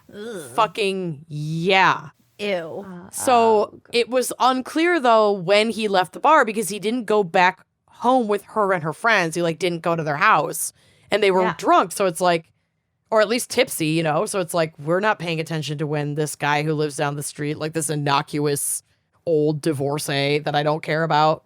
Yeah. We're not keeping a timeline of where he is.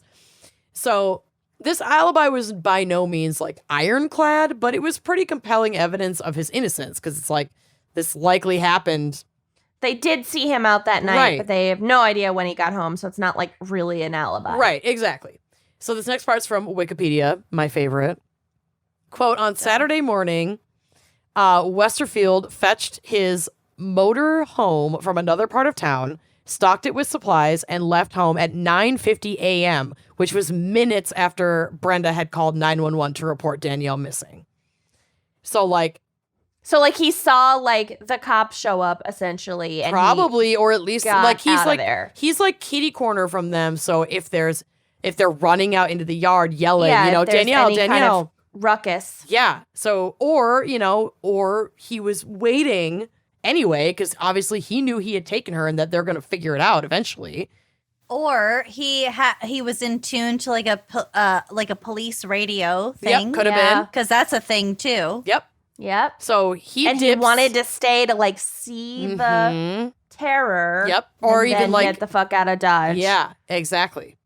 So I hate him. yeah, he's awful. Yeah. He later told police that he had driven around the desert and the beach in his motorhome and had stayed at a beach campground, which was later confirmed by witnesses, cell phone records, gas receipts, and credit card reports. He said he had intended to go to the desert, but realized he had forgotten his wallet. But there's credit card activity. So instead, he drove to the campground at Silver Strand State Beach. He had paid in advance for a 2-night stay, or I don't know, he either did or he had, I'm not sure. This is just what he's saying. However, he decided the weather was too cold, so he returned home to look for his wallet, after which he went back to the desert. None of this makes any sense. Correct. He's fucking lying. A witness at Silver Strand later testified that he did see Westerfield pull out his wallet while at the campground, the wallet he claimed he forgot. And it's like, of course you did. How the fuck else did you pay? For gas and all this shit. Yeah. He drove to the desert where he got stuck in the sand on Sunday morning about a quarter mile off the road and needed help from a tow truck to get free, which again, there's a receipt for that, so they can confirm that. On the way home from his camping trip, his like weird manic alibi. And not at all manic. Yeah, Right. exactly. Yeah. Same brain. From his Zeus relaxing camping trip. This is God. not great. That Monday morning, Exhausted. he stopped at like his regular neighborhood dry cleaner, like the one he always goes to. Fucking idiot. Wandered in barefoot, carrying an armful of bedding and clothing that he wanted clean. Bloody bedding. I don't think it was like super bloody, but it was like But like, that's on track. fucking Fucking stupid this guy is. so dumb. You don't. If you've Yep. murdered someone, Go somewhere you else. don't get to keep the clothes No, you were just wearing. burn it. I don't Don't- care if they were your favorite jeans. Yeah, You don't get to keep the shoes. Don't launder your shit. Right. No. Just burn it. Yeah. Like a Yeah. normal person. And you know it or- wasn't nice bedding. No. No. Also, here's the thing you could do. There's Not probably Kelly murder. Green. Well, that too. Anyway, so he dropped that also shit don't off. ever have Kelly Green bedding. Well, it depends. It can be tasteful. In No. small doses. I don't think so. Hard to pull off. I know, it is hard to pull off, but I want you to tag Lucy in all of your Kelly Green bedding photos on social media. No. Forever. I For went the rest to of time. college. I know what they look like. I don't need to see that it again. like that texture of that like winter We're like plaid. squeaks, the flannel, winter plaid. Yeah, it's like a polyester a fleece. squeaky quote flannel unquote. fleece. It's You like know a what? faux fleece. That No. type of sheet though is so comforting, and I It's definitely so have some. Not comfy. in Kelly Green, but I have some of those like fleece Oh, yeah. sheets from Target because it's like a warm hug from my teens. Oh, yeah. I don't yeah. like it. Oh, I love I it. just don't like it. Well, that's allowed, but also you're wrong. Well, not on a like unwashed Well, yeah. on the bed of a man that you're planning on spending, I don't know, an hour 45 with. I didn't say that. A tight hour 45. I'm an adult. They're clean. It's not a great yeah. No, and they've been washed Yeah, once a year many when their mom comes. Okay. As like Okay. a clean, sterilized, nostalgic thing, sure. But like as a Yeah. actively Whatever. no, Kenyon I gets can't. it. She gets the nostalgia of the fleece sheet, the I think comfort we're of on the the fleece same sheet. page, but I span both. I agree with both of you. if you're on a tight hour 45, that's a no from me, I have a dog. class to catch. Yeah. Just like every bit of sand and dirt that your That ever your was, feet that's have tracked. ever existed on It just campus. it smells like coins Oh, Yes. somehow. Their bedding smells like spare coin. change. You gotta clean it. Why is And that it's not so from the laundromat. Why is that so specific to dirty college sex sheets? Oh. The Yeah. smell Because of pennies. Because dudes Yeah. don't have their purses or their wallets. They keep their spare change in their pockets. They pass out in their Yep, sheets. Their yep. change Yeah. falls out. And then they wake up shirtless with coins stuck to their backs. Yes. And then they take Yes. a shower, hopefully. And then the coins just fall off in the tub. Yes. You hear a clinking. That's coins falling off. You know he has Kelly Green faux polyester fleece sheets. Yeah. Where's the lie? It's bringing me back. It's real, y'all. It's Jesus, real. take the wheel.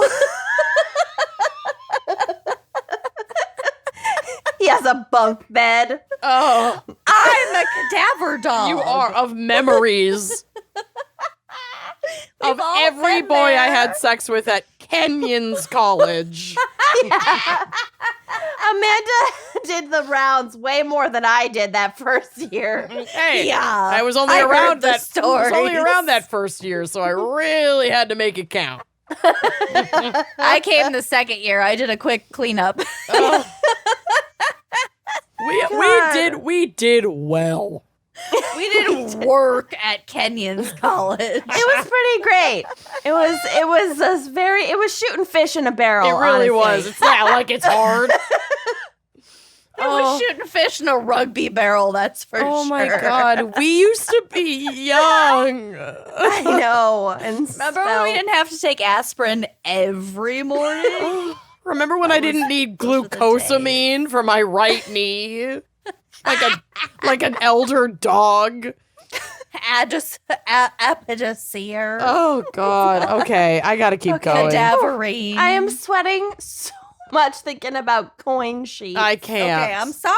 It's a reality. It's a reality. Anyway, so David had conveniently left out that he wandered barefoot into his own local dry cleaner on the way home. Not suspicious at Yeah, all. I would immediately call the police. Well, I'm pretty Sure. sure that's what happened. But anyway, so Mo, the lead investigator, Mayor. asked Mayor. if she and her partner can take a look around his house. She assures him that all of the neighbors are being questioned. All of their homes have been looked at. She's trying to, Set him yeah, at ease. set him at ease. And she You're gives, not our prime suspect. yeah, it's for everyone. And she's being all nice to him. And I didn't write this in my notes, but I remember reading this in that article that made me think of Mayor of Easttown for this woman, where she was talking about how he hit on her and asked her to dinner. And she's in my head, I'm going, yeah, just what I want. A guy who kills children. And she said that in this article. And I was like, yes, Mayor. Yeah. That's exactly what should be going through your head. But this Yeah. guy is such a Sometimes fucking you idiot. Just fucking know. Yep. So he lets her come in. And she said in an interview with the San Diego Union Tribune, quote, I go upstairs and he shows us his bedroom. He's a show-off, bragging about all of his stuff. I go into his bathroom, and when I go to the window and look out, out the bathroom window, I can see the Van Dam house. And there is an impression, an imprint in the screen. I fit my face into the impression, he'd been pressing against it and left a nose print Oh, yeah. in the screen. Ew. Isn't that horrifying? Oh my God. I have. Full body chills, she says, and it looks right down across to where Danielle would play. Oh my God. That's the no. grossest thing I think I've ever heard. It's so bad. Oh my God. My body. It's Yeah. racking chills. Mm-hmm. yeah. Oh my God. It's a visceral reaction. Yeah. Blech. She also noticed on his kitchen counter a cutout from a catalog of a child's bed, a pink canopy bed very similar to Danielle's. Oh my God. That's Why so the fuck fucking would an disgusting. unmarried middle-aged man have something like that? Because Well- he was fantasizing about the bedroom that he had been in Yup. when he stole this child. Correct. Ew. Fucking ew. So all of this is obviously enough because you can bring someone. Is that enough? Because that feels very I mean, it's circumstantial. circumstantial. It's not to arrest. Not Okay. enough to arrest. Enough for her to invite him to the station for a lie detector test while her And this team guy- can get a search warrant. Because it would be Yeah. enough, depending on the judge you call, to just get a search warrant for the house. They're not arresting him God at this damn it, point. That's so But you want to get him out You of wanna there get him so out he of can't there. tamper Yep. while you get the search warrant. Correct. So Wow. he goes and does the search warrant, or not I'm high and I'm high. He goes and does the lie detector test, which he fails, obviously. And he's like, I don't know how that's possible. Like, there's no way that could be, that could be wrong.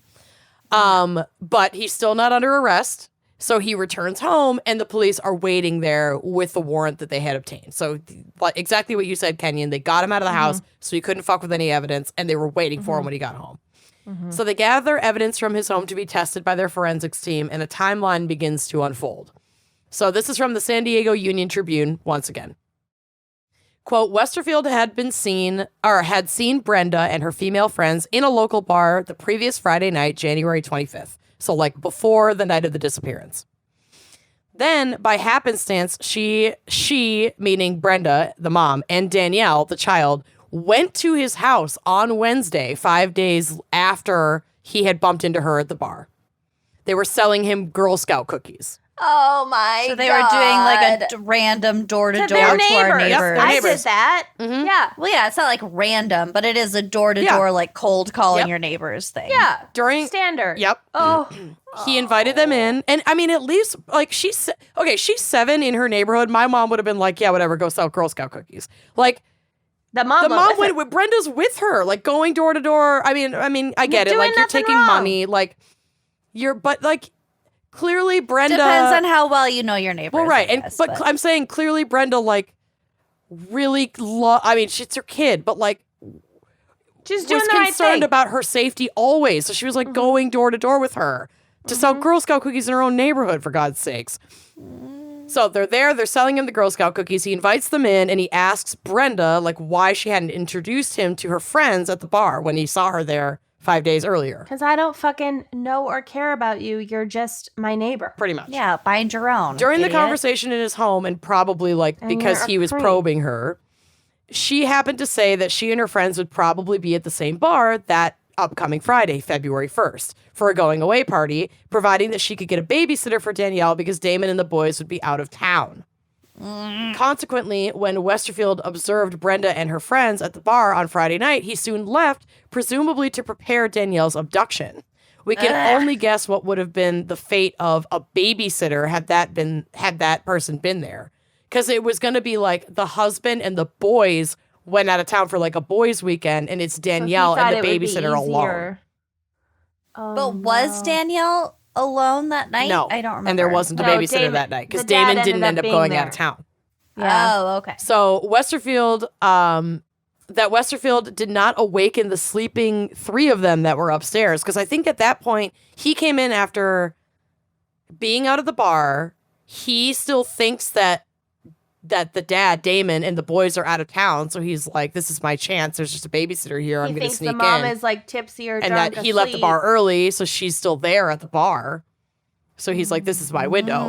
But he didn't know that the dad and all three sons were asleep upstairs, so like it was just luck that he didn't wake them up.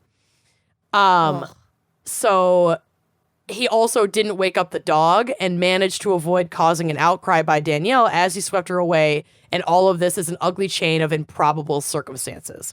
I was just about to say, like, this is another reason why you should have a dog, because, like, if you're a heavy sleeper. And they but do he have a didn't wake dog, the and the dog... But again, the dog could have been sleeping. The dog could be familiar with this neighbor from walks around the neighborhood. Like... Or it was just a heavy Callie, sleeper. and Callie doesn't bark when somebody comes in and out of the house, ever. So I'd sleep right through it. She never alerts to like anything unless I've left her in the yard unattended and she wants my attention.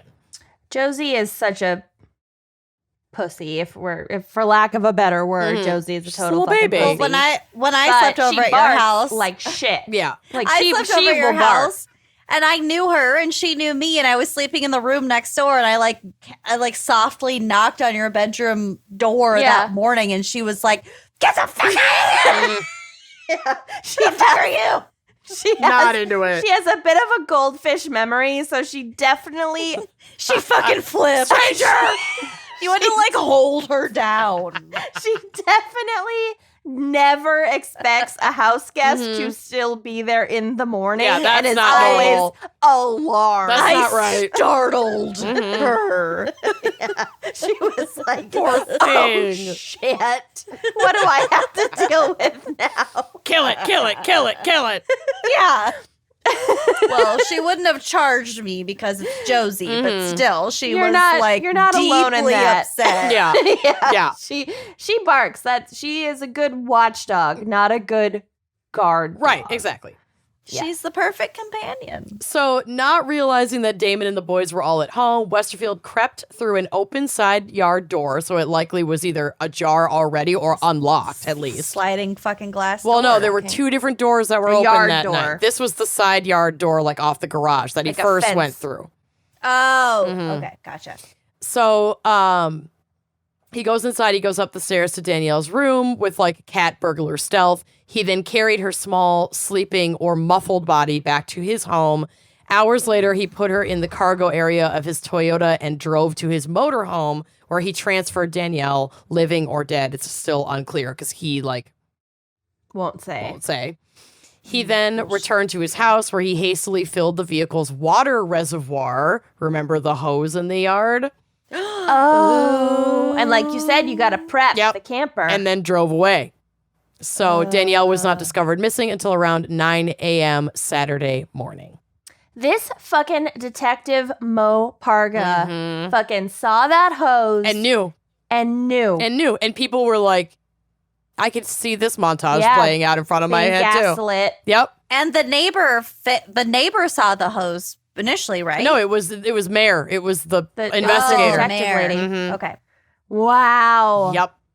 So the clothing and bedding that he had dropped at the cleaners was confiscated, and on it was DNA matching Danielle. Her blood was also found in his RV, along with hair that matched the family dog. Now, this is where I am going to tell you all that Kenyon, I tried so hard To find that case. to find that case. The pug case. Yeah, I tried so hard too. And Lucy is my witness. We saw that episode of Forensic Files and it has been wiped from the internet. Yep. No. And so really? in my attempt to find it, I found this case and it was Yeah. really compelling, so I just went with it. Yeah. Side note, I organically found the Porco case. Yeah. 2 nights ago, I was watching Forensic Files, lulling to sleep. Like it was on as usual. HLN, just in syndication, and that one It was played. on the Netflix Forensic Files Oh, collection, and I perfect. happened to run across it. I was like drifting off, and then I heard the details about the axe and the name Porco, and I was like, yes. Oh my God. Some Locked. people stayed care about like Fellini films. Mhm. We care about that episode of Forensic Files. It's Just that one. amazing. Just that television. one. Just that one. It's incredible. It holds up. Oh, God is good. It's so good. So anyway, An axe to grind. That's or how whatever I- the fucking title was. Right. Family ties. yeah, family ties.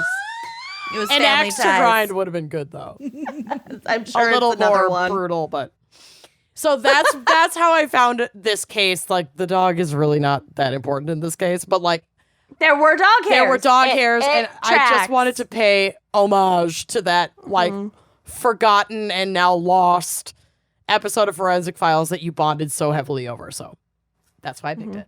So It'll come up again because, like I said, I've been watching this shit in succession. Oh, yeah. I'm You'll watching find the it. collection. yeah, so when you the collection. if and when you find it, just write down the name of it.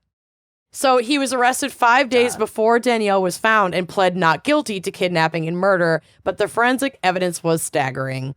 It included Danielle's bloodstains on Westfield's jacket and on the floor of his motorhome, Danielle's fingerprints in the motorhome, hairs from the Van Dam family dog on Westerfield's motorhome bed comforter, hairs consistent with Danielle's on the sheet of his bed, and matching acrylic fibers, it's always the fibers, found on Danielle's body and in always a maroon Westerfield's home. fiber. It's always a maroon fiber. So they also found a whole lot of child pornography on his computer. Oh, Shocking. Jesus So Christ. shocked. Yeah, his defense team tried to claim it belonged to his son from a previous marriage, like his son Noah or something. But his son was like, no. First of all, at the time of this trial, he was 18.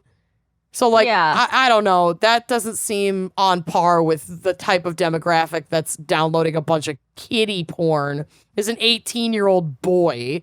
I'm sure Well, it exists. I'm sure but, it like, does, but all it's less signs likely. point It to absolutely the dad. exists. I'm sure, but it's yeah. less likely. And he was like, I didn't download porn onto, like, my dad's computer that I rarely visit in the first place. Yeah, Right. and like a lot of it. Right. Like, he That's doesn't a lot- live with his dad.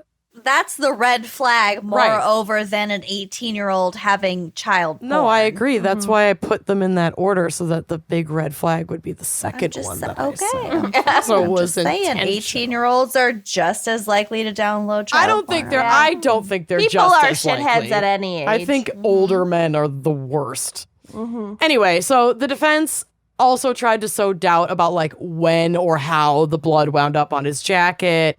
Oh yeah, it's totally normal for a neighbor to have a child's blood on their clothes. Yeah, exactly. But like one of the things that the prosecution did to make the case was that it matched the dog hairs. So the dog hairs in the trailer were like kind of damning in that when the blood got on the jacket, because it upheld the theory that the dog hairs were on Danielle's pajamas that were also in his possession, that she was wearing on the night of her kidnapping, and that transfer from her PJs into like his bed at his house and into his camper could have only happened while she was in those pajamas on that night that she went missing.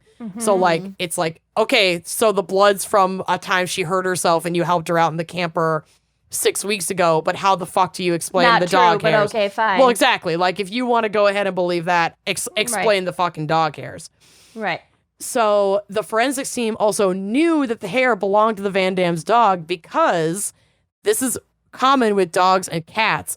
Whether or not the root of the hair is attached is often irrelevant because dogs and cats lick themselves. And so their DNA is like all over their bodies. We've talked about this in a previous episode. Yeah. Well, I just like, I always forget that, like, yeah, of course, they're covered in their own DNA. Yeah. Oh, yeah. So they were able to confirm, like, yeah, you had the kid's fucking dog hairs all over your bed. Like, were you helping her with her bandaged knee in your bedroom and in your camper while wearing that jacket? Like, go fuck yourself. The trial Anyone lasted trying to fucking hurt me, like, good luck. Josie's hair is everywhere. Yeah. I'm wearing head to toe black. I am Covered. covered in hair. Well, all three of us are constantly Just- covered in some kind of fiber that could be used I'm fine with it. on an episode of Forensic Files. I am absolutely fine with it. Always leave a fiber. A maroon one. So the trial lasted 2 months and concluded on August 8th, 2002. On August 21st, the jury found Westerfield guilty of first-degree murder, kidnapping, and possession of child pornography. And this whole thing is so sad, but this next part is really fucking weird and gross, too. So here we go. How could it possibly get worse than...